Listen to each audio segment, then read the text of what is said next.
Shalom, berjumpa lagi dalam channel Pengkhotbah Desa. Pertemuan kali ini adalah pertemuan kedua untuk membahas tentang penciptaan. Apakah penciptaan itu hal yang ilmiah atau tidak? Karena hal ini yang dipertanyakan oleh Dr. Zakir Naik.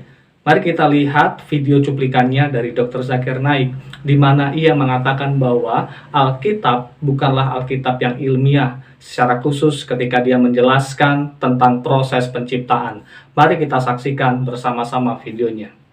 Sebelum melanjutkan, jangan lupa klik tombol subscribe dan loncengnya.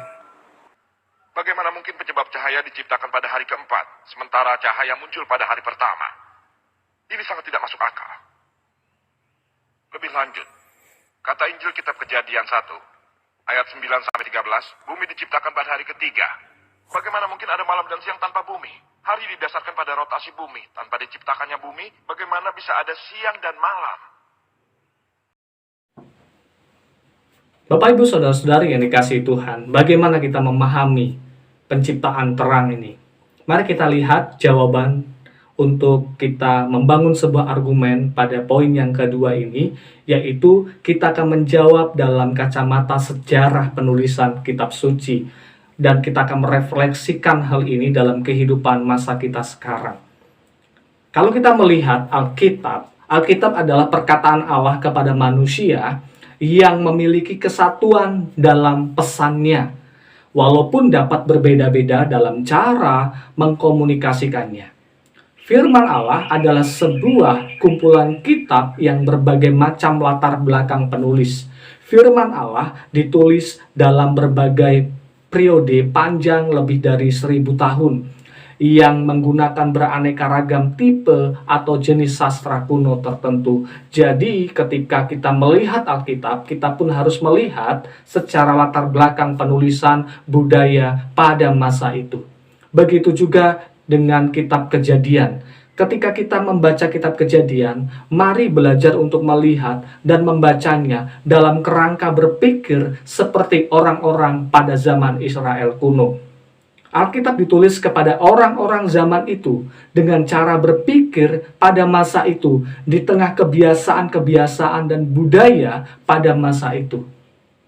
Oleh sebab itu, kalau kita mau membaca Alkitab dan mengerti dengan tepat, kita perlu menyelidiki bukan saja arti katanya, tetapi juga bagaimana konteks budaya itu dan apa makna kata tersebut bagi mereka. Supaya apa? Supaya kita tidak salah menafsirkan. Salah satu contoh yang akan saya ambil adalah satu kata yang di masa sekarang yang tidak asing lagi dalam kehidupan kita, yaitu kata jangan. Jadi orang-orang Jawa mengatakan sayur-sayuran yang dimasak itu namanya jangan. Tetapi orang di luar Jawa, kata jangan itu berarti sebuah larangan. Contoh, jangan kamu makan, jangan kamu pergi, jangan kamu minum.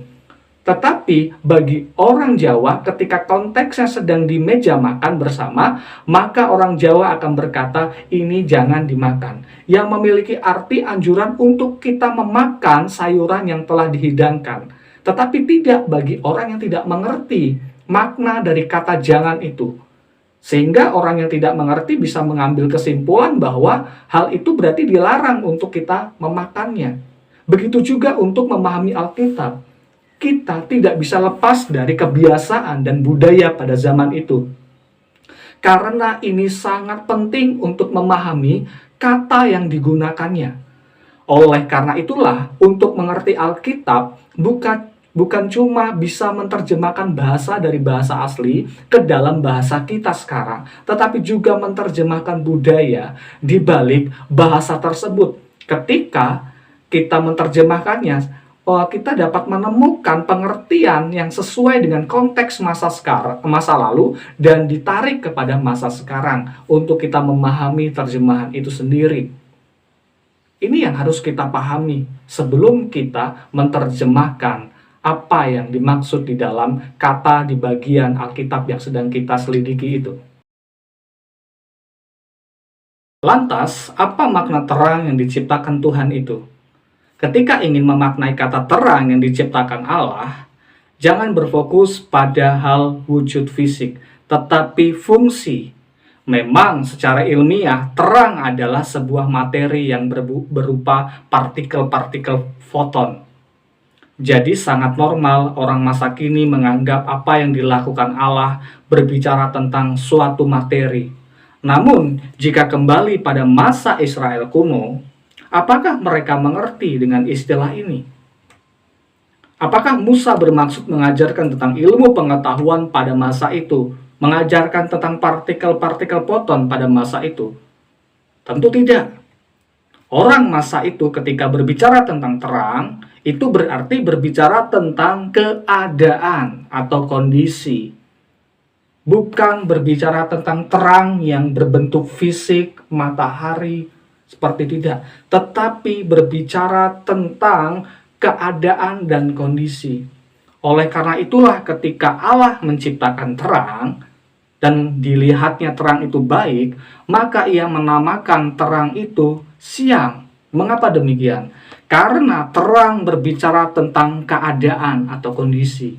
Di sini Alkitab sedang tidak mengajarkan kepada orang Israel kuno tentang partikel-partikel cahaya, tetapi sebuah keadaan atau kondisi yang menyatakan kondisi yang gelap kini menjadi terang.